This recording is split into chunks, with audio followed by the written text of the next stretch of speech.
بسم الله الرحمن الرحيم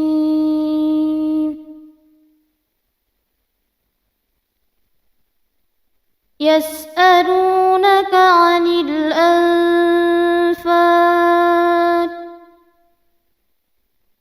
قل الأنفال لله والرسول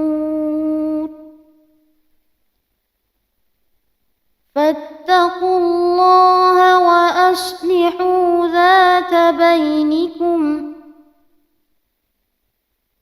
وأطيعوا الله ورسوله إن كنتم مؤمنين إنما المؤمنون الذين إذا ذكر الله وجلت قلوبهم وإذا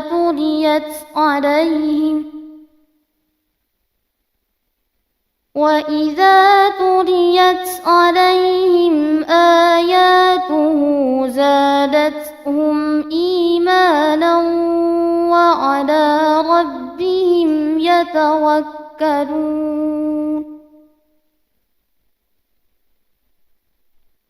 They question you, O Muhammad, concerning the spoils of war, the booty, to whom do they belong? Say, to them, the spoils of war belong to God, who places them where He will, and the Messenger, who divides them according to God's command. The Prophet, divided these spoils between them equally, as reported by Al-Hakim in his Al-Mustadrak. So fear God and set things right between you, that is, set right, the reality of that state of affairs, which is between you, through mutual affection and the refraining from quarreling, and obey God and His Messenger, if you are, truly, believers. The believers, those whose faith is complete, are only those who, when God is mentioned, that is, when His threat of punishment is mentioned, their hearts tremble, fear, and when His verses are recited to them, they increase their faith, their acceptance of the truth, and who rely upon their Lord, who put their trust in Him, alone, and not in any other. الذين يقيمون الصلاة ومما رزقناهم ينفقون أولئك هم المؤمنون حقا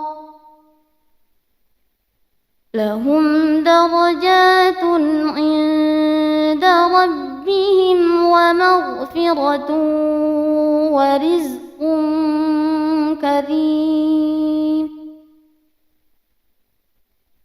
كما أخرجك ربك من بيتك بالحق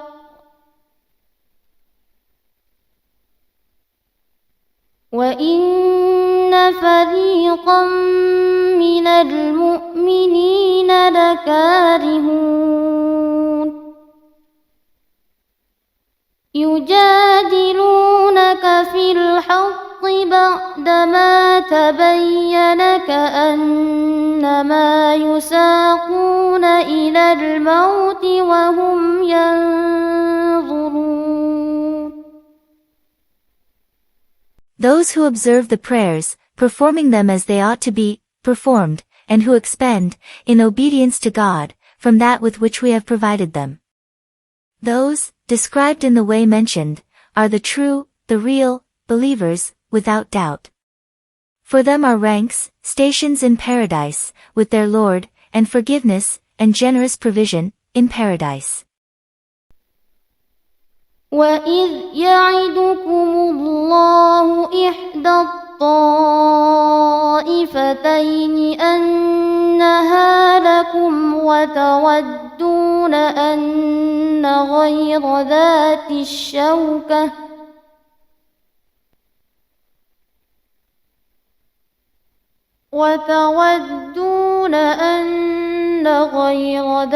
الشَّوْكَةِ تَكُونُ لَكُمْ وَيُرِيدُ ويريد الله أن يحق الحق بكلماته ويقطع دابر الكافرين. They dispute with you concerning the truth, the order, to fight, after it had become clear, after it had become evident to them, as though they were being driven to death while they looked at it, death, with their very eyes, utterly averse to it. And, remember, when God promised you one of the two parties, either the caravan or the band, of Meccan fighters, that it should be yours, and you longed, you were wishing, that other than the armed one, that is, other than, the fighting one with the weapons, in other words, you longed that, the caravan, should be yours, because it had fewer men and less reinforcements than the band, of Mecca fighters. But God willed that the truth be realized, He willed, to manifest it, by His, preceding words, that Islam should triumph, and to cut the root of the disbelievers, to the very last man, by extirpating them, and so He commanded you to fight against the band. ليحق الحق ويبطل الباطل ولو كره المجرمون. إذ تستغيثون ربكم فاستجاب لكم أني ممدكم ب1000 من الملائكة مردفين. وما جعله الله إلا بشرى ولتطمئن به قلوبكم وما النصر إلا من عند الله إن الله عزيز حكيم. And that He might cause the truth to be realized and annul, efface, falsehood, disbelief, however much the sinners, the idolaters, were averse to that. When you sought help from your Lord, asking Him to help you by granting you victory over them, and He answered you, saying, I shall reinforce you, I shall assist you, with 1,000 angels, rank upon rank, 185 one rank following after the next. God promised them this number, at first, but it then became 3,000, and then 5,000, as stated in Surah Al-Imran, Q. 3-124-125, a variant reading, of alf, 1,000, has the plural alaf, thousands, similar, in pattern, to aflas. Coins.